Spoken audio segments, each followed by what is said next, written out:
Google ads master class podcast में आपका स्वागत है। पिछली बार हमने प्रोडक्ट और बायर पर्सोना समझा था, मतलब क्या बेचना है और किसे बेचना है। आज चैप्टर 3 में हम थोड़ी जासूसी करने वाले हैं। we're diving into the world of competitive research and spying tools। हाँ, लेकिन मकसद कॉपी करना नहीं है, बल्कि कंपेटिटर्स से सीख कर उनसे बेटर करना है। क्योंकि देखा जाए तो अच्छे मार्केटर्स गेस वर्क नहीं करते, वो एनालाइज करते हैं।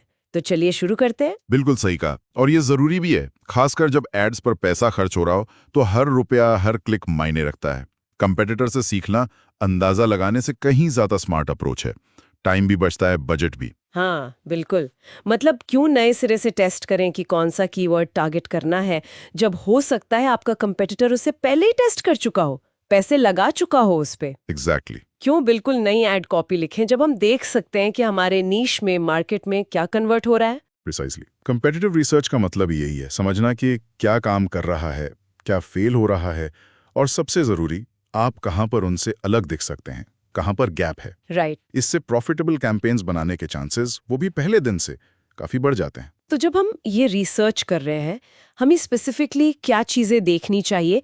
जैसे हमारे एक्सपर्ट्स बताते हैं, कीवर्ड्स जो कंपेटिटर्स टारगेट कर रहे हैं वो तो है ही। हाँ, कीवर्ड्स तो हैं, उसके अलावा किस तरह की एड कॉपीज वो इस्तेमाल कर रहे हैं, अच्छा। ट्रैफिक को कौन से लैंडिंग पेजेस पर भेज रहे हैं, क्या खास ऑफर्स या हुक्स यूज कर रहे हैं, और ये भी कि उनके एड्स कितनी बार दिख रहे हैं और कितनी देर से चल रहे हैं, मतलब कंसिस्टेंसी कितनी है। और कमाल की बात यह है कि इसमें से काफी कुछ बिना कोई पैसा दिए पता लगाया जा सकता है। Wow, okay. चलिए फिर कुछ टूल्स की बात करते हैं। पहला है गूगल एड्स ट्रांसपेरेंसी सेंटर। ये फ्री है, राइट? हाँ हाँ, ये तो सोने की खान है, एक तरह से फ्री है। इससे पता चलता है कि कोई कंपेटिटर कौन से एड्स चला रहा है, कब शुरू किए, किन रीजन्स को टारगेट कर रहे हैं। ओके। बस ads.google.com ट्रांसपेरेंसी पर जाएं और ब्रांड नेम टाइप करें, सारा डेटा सामने। बढ़िया। और सोशल मीडिया एड्स के लिए फेसबुक एड लाइब्रेरी का नाम सुना है, वो भी फ्री है शायद। Facebook, Instagram. हाँ बिल्कुल, Facebook ad library facebook.com ads library पर है, ये भी फ्री है। फेसबुक, इंस्टाग्राम, मैसेंजर पर कोई भी ब्रांड क्या एड्स चला रहा है, उनके क्रिएटिव्स, हेडलाइंस, सीटीएस सब देख सकते हैं। ओके। फिर आता है स्पाइफू।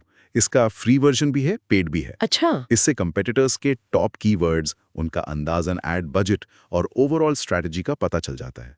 यूएस बेस्ड कैंपेन्स के लिए तो ये बहुत बढ़िया है। Got it. और अगर किसी को और ज्यादा डीप एनालिसिस चाहिए, पेड टूल्स में क्या ऑप्शंस हैं? हाँ, डीप रिसर्च के लिए फिर SEM रश या सिमिलर वेब जैसे टूल्स आते हैं।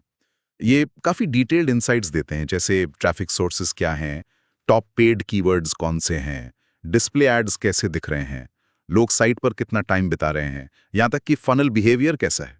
वाओ। अगर बजट ज़्यादा है या कोई एजेंसी है तो ये टूल्स अपनी कीमत वसूल करवा देते हैं।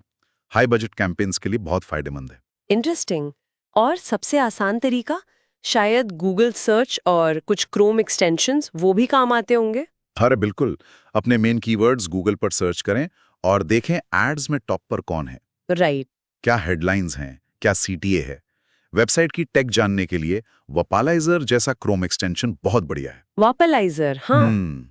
और लैंडिंग पेजेस को कैप्चर करके सेव करने के लिए गो फुल पेज। ये सब रेफरेंस के लिए एक कलेक्शन बनाने में मदद करते हैं। तो यहाँ पर मतलब बात पैटर्न्स देखने की है, स्पेसिफिक वर्ड्स या डिजाइन कॉपी करने की नहीं, हाँ, है ना? या गैप्स ढूंढें जिन्हें आपका ब्रांड भर सकता है। बिल्कुल, एग्जैक्टली। हमारे एक्सपर्ट भी यही कहते हैं, कॉम्पिटिटर को आंख बंद करके कॉपी करना ये सबसे बड़ी गलती हो सकती है। हाँ। आपकी ऑडियंस अलग है, प्रोडक्ट अलग है, आपकी ब्रांड वॉइस यूनिक होनी चाहिए। रिसर्च को एक डायरेक्शन माने, डुप्लीकेशन का रेसिपी नहीं। ये बहुत इंपॉर्टेंट पॉइंट है। और अगर ये इनसाइट से बातें काम की लग रही हैं तो हमारे इस डिस्कशन को सब्सक्राइब और फॉलो करना मत भूलिए।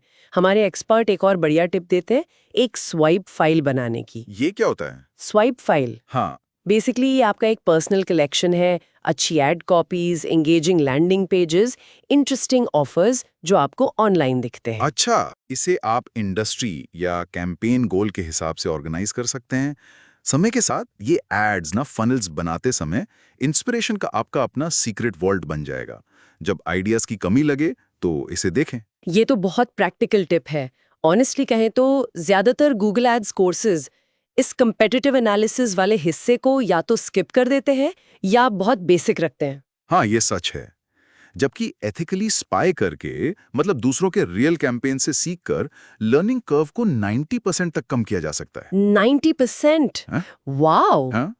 बस ऑब्जर्वेंट होने की, स्ट्रेटेजिक होने की और क्यूरियस होने की जरूरत है। और यही माइंडसेट और मेथड ये मास्टर क्लास देने की कोशिश कर रहा है। तो चलिए जल्दी से रीकैप कर लेते हैं। कॉम्पिटिटर्स के कीवर्ड्स, एड्स, लैंडिंग पेजेस और फनल्स को स्टडी करना है। हाँ, टूल्स जैसे Google Ads transparency, Facebook ad library, SpyFu और जरूरत पड़े तो SEM रश जैसे टूल्स यूज करें। करेक्ट। पैटर्न्स और गैप्स पर फोकस करें, कॉपी ना करें। Most important. और इंस्पिरेशन के लिए एक स्वाइप फाइल बनाएं। बिल्कुल। अगली बार हम कॉल टू एक्शंस यानी CTAs की कला और साइंस पर बात करेंगे, वो शब्द जो व्यूअर्स को लीड्स में और लीड्स को कस्टमर्स में बदलते हैं। ये बहुत क्रूशियल है। अगर इस जानकारी से फायदा हुआ तो अभी सब्सक्राइब और फॉलो करें, क्योंकि असली जादू तो अब शुरू हो रहा है। चैप्टर 4 में मिलते हैं। और जाते जाते एक सवाल, आपके सबसे बड़े कंपेटिटर की स्ट्रैटेजी का वो कौन सा एक एलिमेंट है जिसे आप बेहतर समझना चाहेंगे? कॉपी करने के लिए नहीं,